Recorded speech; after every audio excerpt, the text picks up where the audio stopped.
যুগনায়ক বিবেকানন্দ সর্বতোমুখী প্রতিভা পর্ব ২।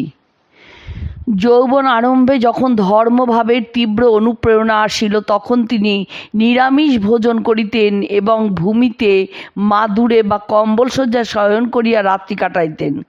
নরেন্দ্রের প্রবেশিকা পরীক্ষার কিছুকাল পর হইতে যৌথ পরিবারের বিবাদ বৃদ্ধি পাইতে থাকে এবং ক্ষুল্লতাতের পরিবারের উৎপীড়নে বিশ্বনাথ সপরিবারে ৭ নম্বর ভৈরব বিশ্বাস লেনের এক ভাড়া বাড়িতে বাস করিতে থাকেন। নরেন্দ্রনাথ প্রধানত উহার বহির্বিভাগের দ্বিতলের একখানি গৃহে থাকিয়া পাঠাদি করিতেন। সেখানে অসুবিধা হইলে তিনি ওই বাড়িরই নিকটে মাতামহীর বাড়ির একখানি ঘরে আত্মীয় স্বজন হইতে দূরে থাকিয়া নিজ উদ্দেশ্য সাধন করিতেন। তাহার সদাশিব পিতা ও আত্মীয়বর্গ মনে করিতেন বহু ভ্রাতা ভগিনীর কলনাদে মুখরিত নিজ বাটিতে অধ্যয়নের অসুবিধা হয় বলিয়াই নরেন্দ্র ঐরূপ করেন। এই সময় তিনি ব্রাহ্ম সমাজেও গমনাগমন আরম্ভ করেন। তখন তিনি নিরাকার সগুণ ব্রহ্মে বিশ্বাসী ছিলেন এবং ঐরূপ ধ্যানে অনেক কাল কাটাইতেন।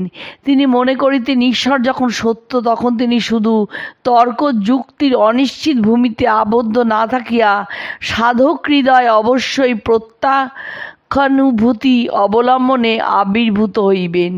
মানবের অন্তঃকরণের ব্যাকুল আহ্বানে সাড়া দিয়ার সমস্ত সন্দেহ বিদূরিত করিবেন এবং এই প্রকার ঈশ্বর অনুভূতি ব্যতীত জীবন বিড়ম্বনা মাত্র। মহর্ষি দেবেন্দ্রনাথের সান্নিধ্য গুণে তাহার ধ্যান প্রবণতা অধিকতর বৃদ্ধি পাইয়াছিল। বিদ্যালয়ে পাঠকালে মহর্ষির সহিত পরিচয় ঘটে।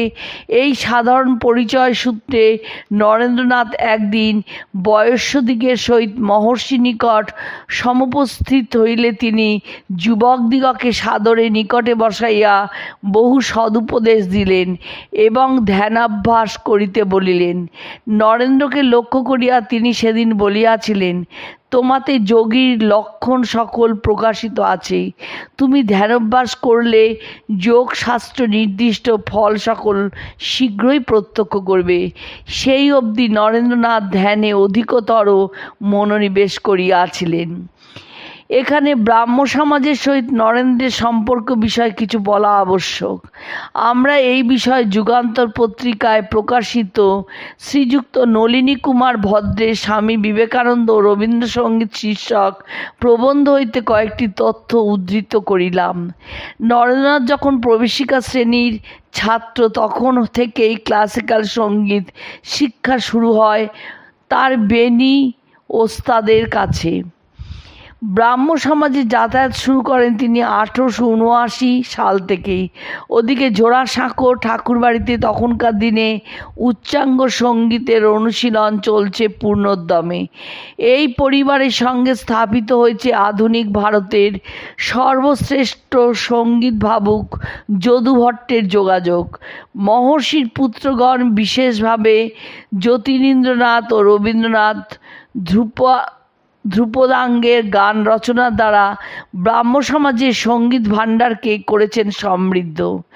1881 খ্রিস্টাব্দের 15 শ্রাবণ যখন সাধারণ ব্রাহ্ম সমাজের মন্দিরে জমকালভাবে রাজনারায়ণ বসুর চতুর্থ কন্যা লীলাদেবীর সহিত সঞ্জীবনী পত্রিকার ভাবী প্রতিষ্ঠাতা কৃষ্ণকুমার মিত্রের বিবাহ হয়, তখন রবীন্দ্রনাথ তিনখানি ধ্রুপদাঙ্গ সঙ্গীত রচনা করিয়া নরেন্দ্রনাথ প্রভৃতিকে শিখাইয়া দেন এবং যথাসময়ে ডাক্তার সুন্দরীমোহন দাস, কেদারনাথ মিত্র, অন্ধ চুনিলাল ও নরেন্দ্রনাথ গায়েন রবীন্দ্র রচিত 2 হৃদয়ের নদী, জগতের পুরোহিত তুমি, শুভদিনে এসেছ, দোহে, এই 3খানি গান ও অন্যান্য সঙ্গীত।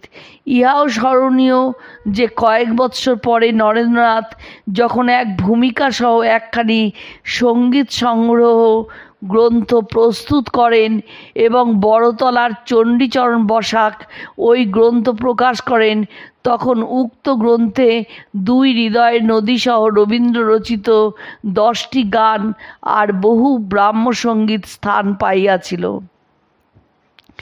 মহর্ষি দেবেন্দ্রনাথ ঠাকুরের পৌত্র দীপেন্দ্রনাথ ছিলেন বিবেকানন্দের সহপাঠী। ব্রহ্মানন্দ কেশবচন্দ্র সেনের ভ্রাতুষ্পুত্র নন্দলাল সেনও ছিলেন বিবেকানন্দের সতীর্থ। ঠাকুরবাড়িতে বিবেকানন্দের মেলামেশার প্রসঙ্গে শিল্পাচার্য অবনীন্দ্রনাথ জোড়াসাঁকোর ধারে গ্রন্থে লিখেছেন, বিবেকানন্দ দীপুদাদার ক্লাস ফ্রেন্ড বা সহপাঠী ছিলেন। তখন দুজনেই পড়তেন কলেজে।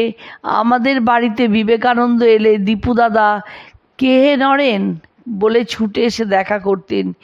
এতই ছিল হৃদ্যতা ও ভালোবাসা। বিবেকানন্দের পাঠোদ্দশায় ব্রাহ্ম সমাজের গান তাকে সর্বদাই উদ্ভূত করে রাখত। দ্বিজেন্দ্রনাথ ঠাকুরের রচিত অনুপম মহিম পূর্ণ ব্রহ্ম কর ধ্যান, রবীন্দ্রনাথের মহা সিংহাসনে বসি শুনিছ বিশ্বপিত, বিষ্ণুরাম চট্টোপাধ্যায় রচিত অচল ঘন গহন, গুণ গাও হয়ে তাঁহারি রবীন্দ্রনাথের তারে, আরতি করে চন্দ্র তপন দেব মানব বন্দে চরণ প্রভৃতি গান তিনি প্রায় গাইতেন। শ্রীযুক্ত গিরিজাশঙ্কর রায় লিখিয়াছেন যে নরেন্দ্রনাথের ক্ষুল্লতাত তারকনাথ দত্ত এক সময় ব্রাহ্ম সমাজের যুগ্ম সম্পাদক ছিলেন।